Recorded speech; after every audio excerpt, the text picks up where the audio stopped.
Hey guys, what's up? I want to make a talk because I think I should keep doing it, and it's also because it's fun for me. And the more people might listen to this, the more benefits they will get from this. And so I gotta create some motion so these talks will find people who listen to them. And if not, that's okay too, because I'm just having fun. So I want to talk about enlightenment, and I want to say that I think I'm enlightened. And the thing that happened in the past was always when I would tell a friend I think I'm out, or when I would tell a friend, oh, I think this is my final technique, now using this technique, I feel like everything is so fine and I'm so stable. But whenever I said that, I lost it. But this time I feel like it's different, because who can lose it? Who can... If I say I think I'm enlightened, and then I feel bad afterwards, and then the mind says, oh, I'm not enlightened, I have lost it. But who's losing it? Who can lose this? I am just aware that my mind is just my mind, so it would just be a play of the mind again that says, oh, I lost enlightenment. Just like the play of saying, yo, I think I am enlightened. From the mind, this is really just a playfulness, but it's not really the thing. And I think that once we get aware of our thoughts and thought process, then we are enlightened in a way. It's like the analogy with the stick. Like, if you think that your ego is you, then that's a problem. And once you see that your ego is not you, then you are kinda enlightened, even though you don't have a silent mind 24/7. But you now know that the ego is just the ego, and from knowing that, from having practiced the discernment so much, you will slip out again and again. Negative thoughts might come up in your day-to-day life, or situations that are a little bit more, how do you say, you know what I mean, more tense or more demanding. And then in these moments your ego drops, because you feel negative emotion, and then the ego usually asks, oh, what's going on? And then it comes to you like this realization that, oh, I'm in thought. Like, you feel bad, you think, what's happening here? Fuck, or what? And then you realize, oh, I was in thought. That's the ego. Thought is the ego. And so the snake analogy says basically, you walk on the grass, and you see a stick, and from your periphery, side-eyeing the stick, you get scared and think like, oh, it's a snake. And then you get, you do a little jumpy jump, and you get scared, and then you realize, oh, it's just a stick. But the next days you come across this stick again and again and again, but then you don't get scared anymore, because you already realized that it is just a stick. And it's the same with the ego. Once you really realized that it's just the ego, it's just the thoughts, then the ego kinda cannot really catch you anymore. It can catch you for a few seconds, but if you have realized it fully, then you will slip out again fully, immediately, in a way. Of course, there can be, after enlightenment, there can be negative emotions, there can be physical pain, there can be sadness. But it has become different because now you are not completely immersed in the sadness. Now you are not completely immersed in your upset feelings and frustration and stuff.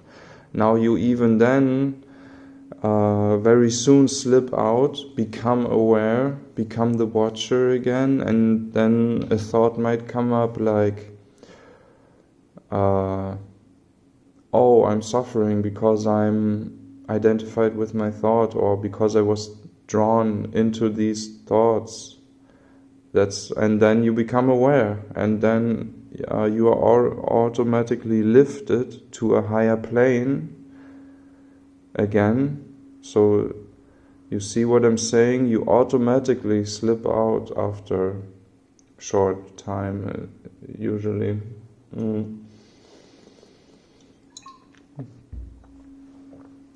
my thought always was, enlightenment, to be enlightened, I have to have a blank mind, like 99% of the time, or at least 95% of the time, and better 100% of the time, but that's not the case. Like it's like Osho said. He said, I can go to the market and use my ego, use my thought process to think about the prices. You still have the capacity to think, and what he also said was, I'm talking to you, so where am I talking from? Of course, I'm using the mind as a device to talk to you. So the mind is still there, thoughts, and that's also what many enlightened people say, thoughts will still come, might still come, but they will just pass like clouds, because you are watching and you notice, you realize very quickly every time, oh, it is a cloud, it is a cloud, it is a cloud. And one of the best practices is, in your happy moments, to also stay aware, to also practice being aware, watching the mind, or watching whatever you want to watch in your reality, or inside your body, or, it could be anything. And you should not only watch one thing, just let your awareness move back and forth between things that your awareness likes to watch. Your awareness has a tendency already. It is not fully random, because if it was fully random and someone was really aware, then he would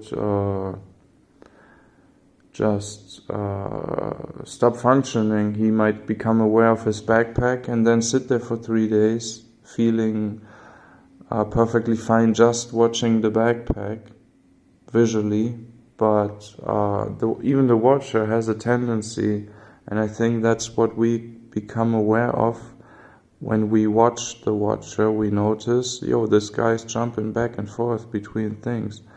That's why Ascender says focus is the devil and being distracted is enlightenment. You basically become like a kid, and the kid is like jumping around. I have Christmas songs in my head. He's just flocking around. He looks at the tree, then he's like, oh, look at the birds, running towards the birds, becoming the running and being immersed in his running, just being in the running. Then he's like, yo, look at that. He's seeing something, and then he smells the fresh air and sees the beautiful sunlight of the fresh morning. And you see, so the awareness goes here and there and here and there and here and there, and that's totally fine, because what I also thought is that enlightenment is a state of calm, because I felt like Osho, for example, he was always so calm and talking so slow always, or I've seen him a lot like that, But I think that was just in his latter ages. He was enlightened from 20, and I think in his early times he had talks where he would talk super fast and energetic and shit, and so we cannot become biased to an ideal. That's what he also said. Like, if you are following ideals, then you are lost. Then you are lost. You are not yourself. You cannot be yourself if you are in ideals. So ideals are from the mind, are from the ego, from the thought. Your true self is from awareness. And then once you tap into awareness, you can let yourself flow. Okay? But you have to practice awareness, and practicing awareness, there are videos about that. We'll talk about that. I should make a specific video again about the perfect technique to practice awareness. I should put that up and label it like that. And yeah, enlightenment is not as special as you think, but you will just lose many of your worries, doubts, burdens, psychological downsides, like 90% of them will be dropped, I think, and there will only be glimpses of negative emotion and shit, and you will come to a point where you enjoy them because you know that you can just treat them as meditation objects. Like, when negative emotion arises, you kind of get hyped, and before it was like your downfall, like the worst thing you could imagine. Before was these states, and now your meditation has kind of driven over them, like when you run these big machines that make the ground flat with the big wheel. Like, that's kind of, you could say, what meditation does. It has practiced awareness so much on the negative phases that it has become so confident that it has a solution for these moments. Wait, is my... Okay, I have battery on my phone. The mind has become so confident and used to, or the spirit, you could also say, because it's not the thought process that sits there watching, but yeah, but the words, sorry, but they are... the mind has become so confident and just being aware of negative emotion and then feeling good. It has experienced, or you have experienced, your spirit has experienced that this works. And so it feels like it is a ground that is already flattened, or like a way that is already laid out, that you have laid out before, a path that you know how to traverse on perfectly, like gracefully, like a master. And so, yeah, I think that's enough for today, or for now. And yeah, I'm gonna make a talk about how to specifically be aware for very beginners and also for advanced people in pretty short and condensed time, but still, yeah, in balance. Okay, guys, hey, thank you for listening. Much love. Have a nice day. Hey, peace.